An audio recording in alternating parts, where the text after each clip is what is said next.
Bună ziua, dragilor! Bine v-am găsit la un nou episod din podcastul nostru, Eu și copilul meu, o ediție specială, unde alături de mine o am pe Dasha Lobach.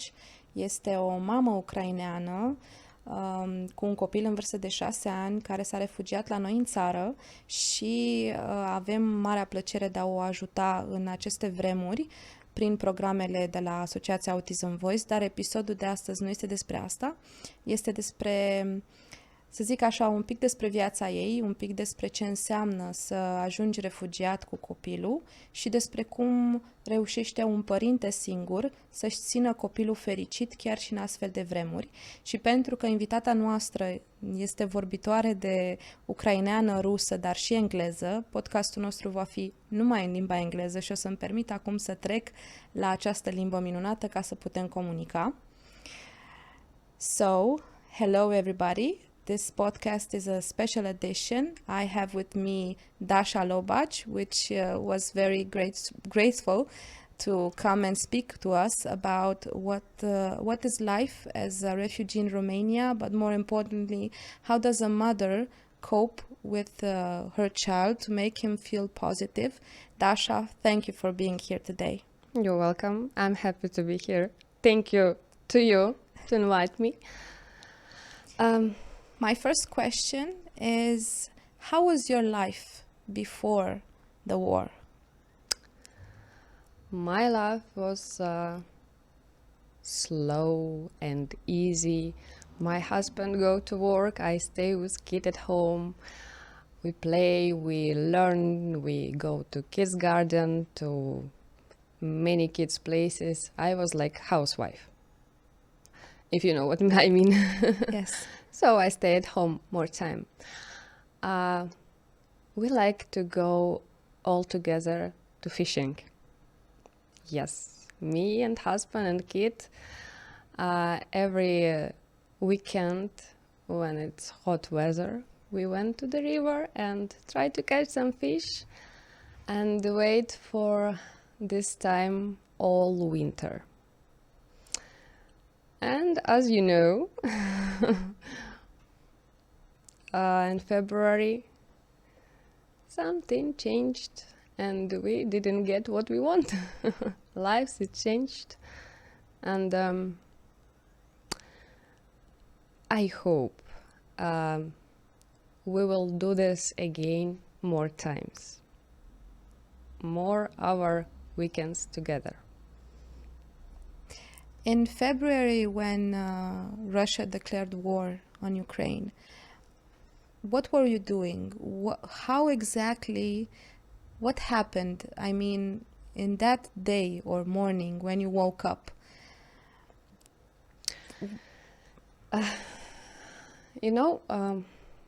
More people woke up at 4 o'clock in the morning with a big noise, alarms, and it was scary.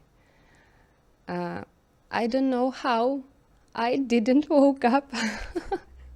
I don't know. Me and my son was sleeping at home, and in the morning I have so many phone calls from my mother, from my friends, from my husband, because he wasn't at home. And I called them back and what all you want from me? I just was sleeping. What's happened? And they told me, what? How you didn't know? There is a war, actually. Why? How you didn't realize that?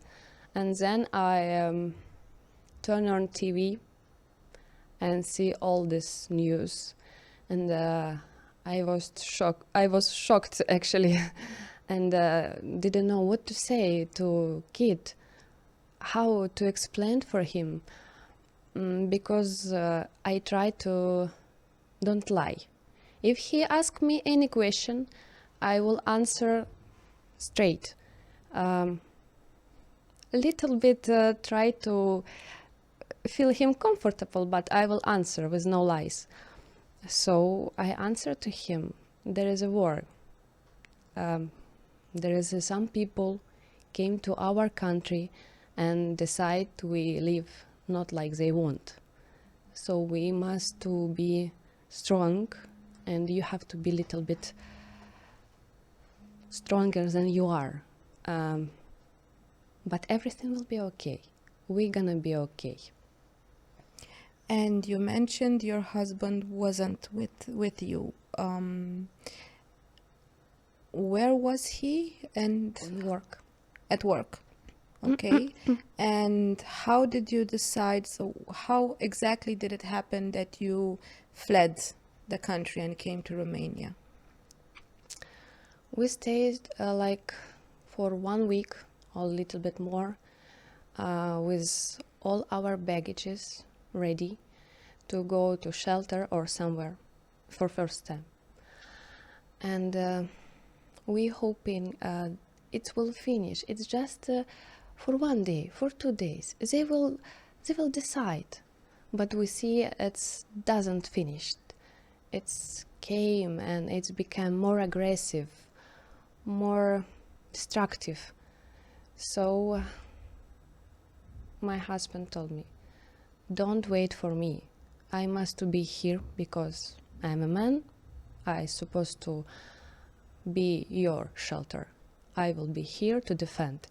And you have to go some else safer place. So we went to west of Ukraine. There was our far families, and stay there for 3-4 weeks. But even there was not quiet. My friend, she came with me. We take her and her son with us, and she also have a son from family. They have a place in Bulgaria. And we thought maybe we can go there for some time.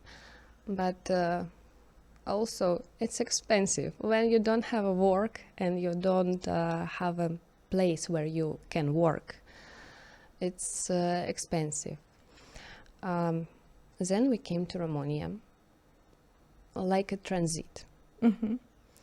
But the first my kid get cold, and we ask volunteers to help us find a place where we can stay for a couple of days to just make him feel better. They help us. They find a hotel it was nice hotel. Thank you for them.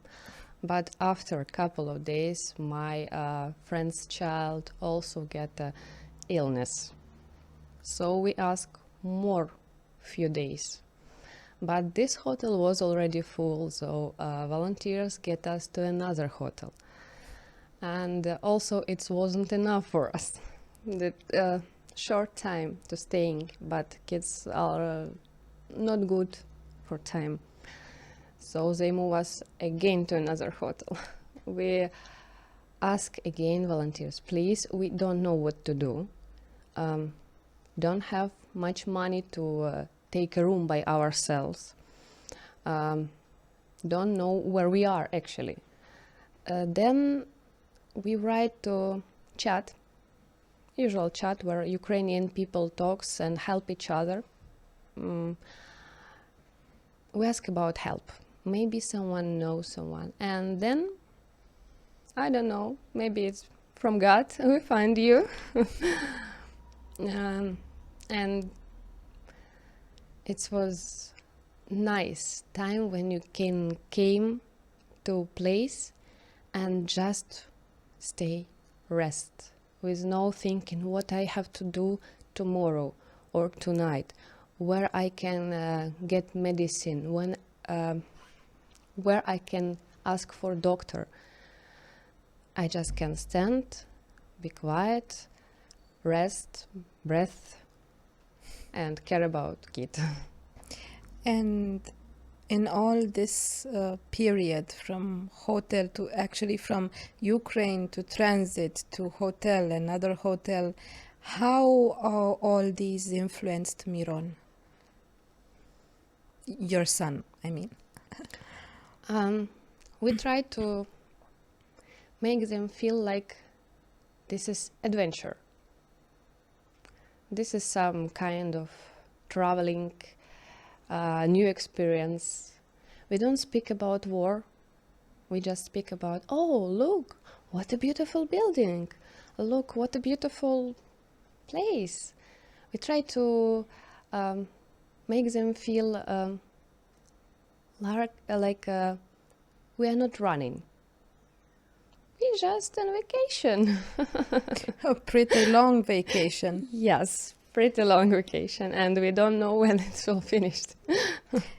Doesn't he ask about his father?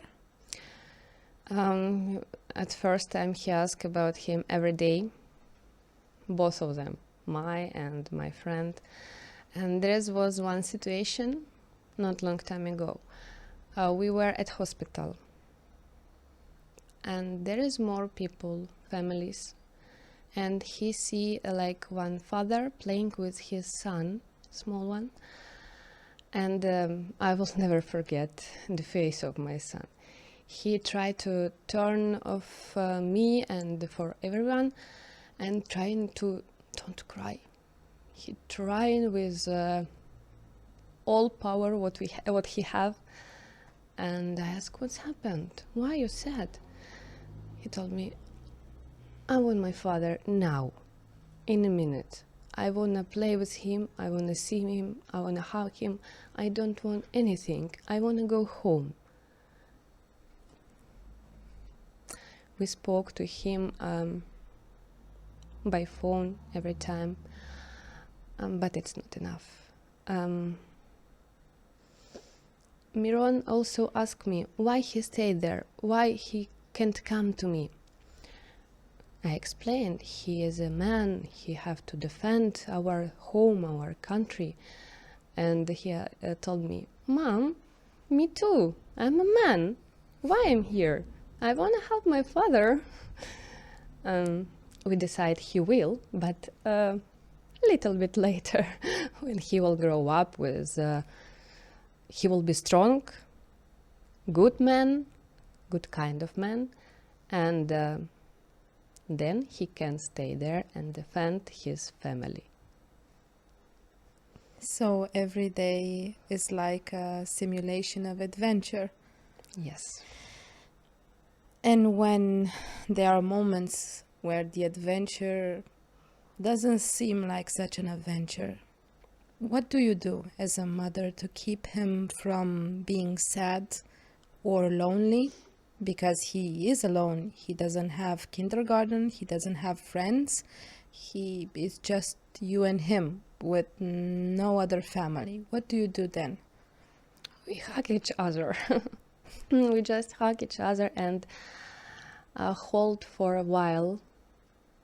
We can stay like this more time. And we try to speak about future, about happy future. What we will do when we will back, what he will say to his family, to his father. We try to remember where we were, and what we see, and how he will explain this to his family.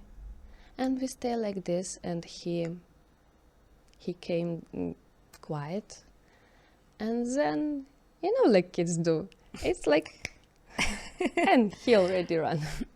Just hug. And what about yourself? Because you're lonely as well, you're alone. What do you do to stay sane and positive?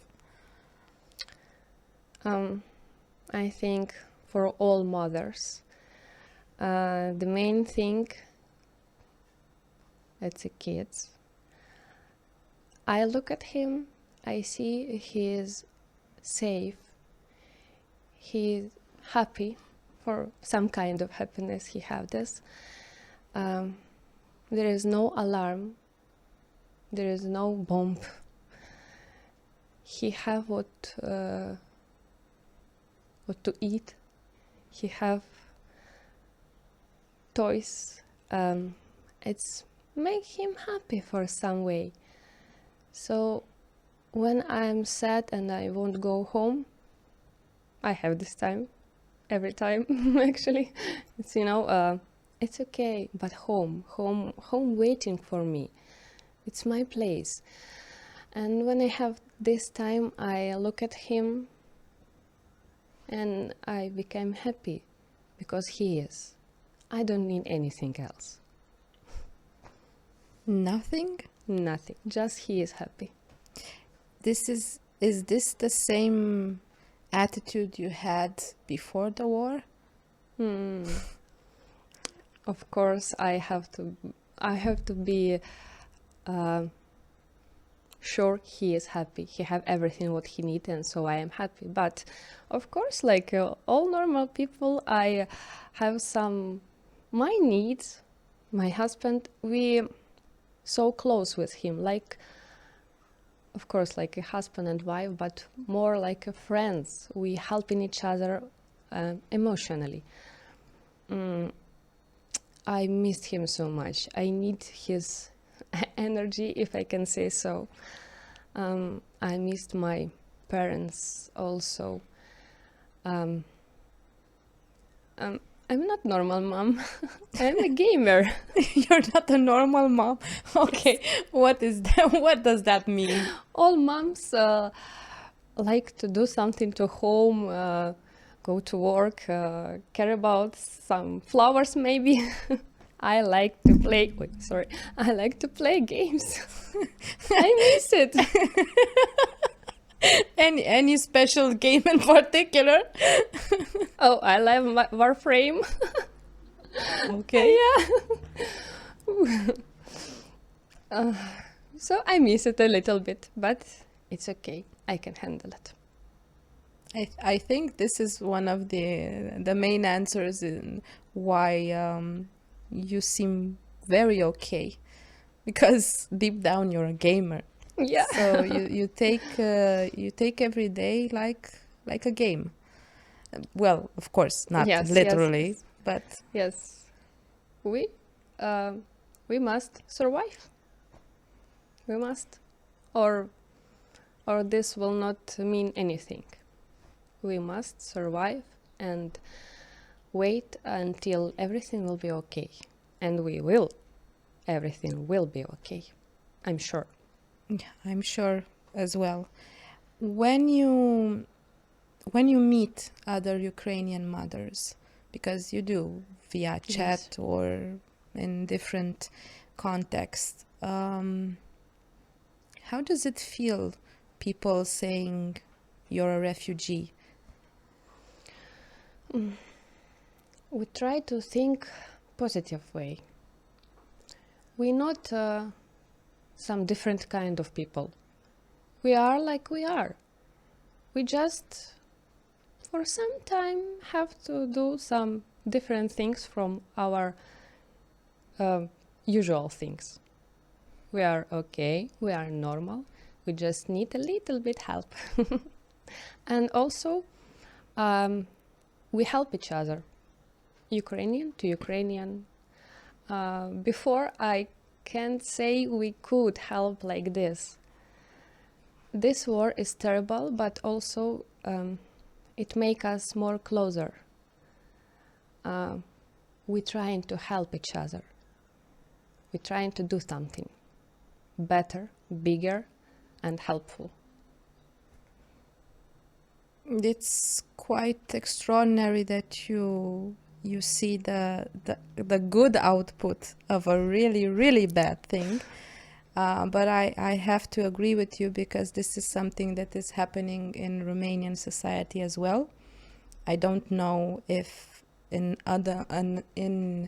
another context Romanian people would have been so united and solidarity for another country if not for this war. We would have wished not to be war, but life is as such. When you get angry, because I do think you get moments of anger, how do you cope with it? Especially, I don't think as a mother you get angry for yourself, but you get angry for your child. What do you do to overcome the moments when you just wish you could, I don't know, scream, to say the least? I try to remember myself. I wasn't a kind kid. I try to remember what my mom did for me. I try to remember how I feel this. It was me, why she is screaming at me? I just doing some things. So I realize this. I count till 10, maybe more. And then I try to quietly, but little bit stronger than usual, explain to kid what he must do, what he have to don't do, and we understand each other. We try to decide all conflicts with a quiet, normal words. Sometimes he don't understand me, but usually it's worked. He feels you at least. Yes. He look at me and okay, she will scream now. In the present, do you take every day as it comes, or do you also plan a bit for the future, for when the day will come, when somebody will tell you the war is over? We try to live our lives like we have, but also we hope for what we will have, how we will manage things at home when we will be back, how we will decide with school or kids garden, how we will decide with work, what about economic, something like this.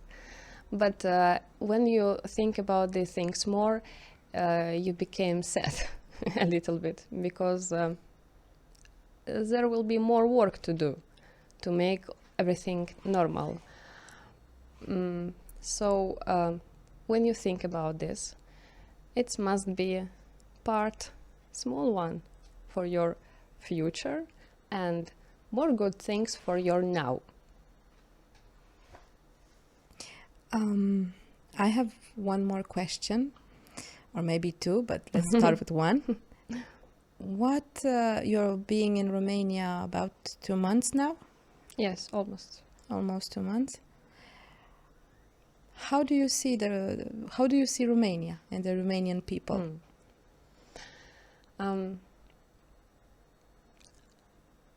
I didn't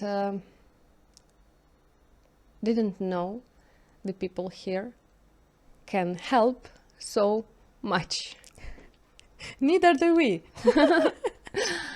I actually think it will be help, but not that much. Like, oh, we can let you be here for a while, or you can have this for a while, and that's all. And we get more than I expect, and I'm really, really happy for this, and thank you for all of you, for everyone. This time is time for people with heart, people who can help. Thank for them. You're welcome. Have you ever thought, if the situation persists 6 months, 1 year, are you open to live in Romania? If it's not possible to go back to Ukraine, of course. If Romania will be happy to have me. Yes. If it will be possible, yes. I hope to have a work here, because stay at home every time is a little bit hard. I hope to have a work. I hope to meet more people. I hope to make my kid go to school. I hope all this can be available. If it will be not good to be back. I hope. You know, these words, I hope, it's the main words for all of us, I think. main words in this war, I hope. My last question, if there are people, your people that are listening at our podcast, what would you like to send them? What message would you like people to take in their hearts and minds? Be brave. Don't scare. Everything what you need is possible. Just try, just ask, don't be shy. Ask people. People are helpful. Don't be shy, don't be worried for what will be if I ask, I shy, I don't know. Use everything what you have. Try and you will get. Thank you, Dasha. Thank you. You're welcome, and thank you. You're welcome. So this was our podcast. Thank you for listening to us. I will make the ending in Romanian now. Dragilor, ăsta a fost episodul nostru special cu Dasha, o mamă ucraineană atât de curajoasă și un exemplu pentru noi toți. Sper că v-a plăcut acest episod și sper că îl dați mai departe pentru ca și alte mame să audă mesajul ei și ca să știm că oricât de groaznică ar fi o situație, dacă avem grijă de noi și de copilul nostru, putem să facem față la orice. Vă mulțumesc!